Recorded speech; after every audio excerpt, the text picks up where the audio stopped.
নমস্কার। অনেক দিন বাদে আপনাদের মুখোমুখি এলাম। আজকে একটি বিতর্কিত বিষয় নিয়ে আপনাদের সামনে এসেছি। সুখ। আজকাল বহু জায়গায় সুখের বড় সমস্যা, সুখের বড় আকাল। সবাই সুখের জন্য যেন ব্যস্ত হয়ে পড়েছে।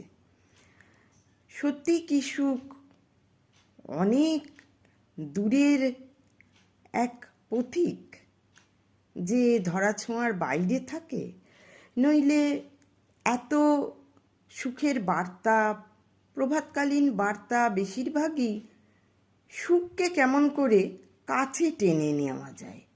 মানে সুখ আমাদের কাছে ধরা দিচ্ছে না, আমরা সুখের খোঁজ পাচ্ছি না। এই নিয়েই আমার একটি স্বরচিত কবিতা আজকে আপনাদের সামনে উপস্থাপন করব। এখন আপনারা প্রশ্ন রাখতে পারেন যে আপনি কি তাহলে সুখের খোঁজ পেয়েছেন? না, এতটা নিশ্চিত করে আমি বলতে পারি না। তবে কি যে দুঃখ আমাকে পরাস্ত করতে পারে না, বা আমি স্বল্প কোনো কারণেই একেবারে দুঃখী হয়ে পড়লাম, আমার মনের সব শান্তি উধাও হয়ে গেল, এমনও হয় না। এইটুকু শক্তি আমি সঞ্চয় করতে পেরেছি। কবিতাটি আপনাদের শোনাই। সুখ। সুখের খোঁজে ঘোরে সবাই, খোঁজ যে তার নাই গো নাই।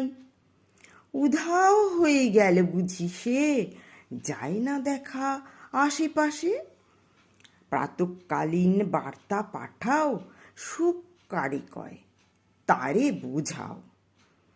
বড়ই জটিল সমস্যাটি, সুখের কোথায় বসত বাটি, জানে না কেউ সে ঠিকানা, সন্ধান তার নেই কো জানা।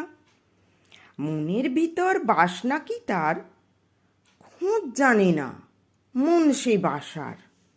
শুনতে যদি অবাক লাগে, পরখ করো নিজেই আগে। তোমার মনের গোপন কোণে ঈর্ষা আছে সঙ্গোপনে।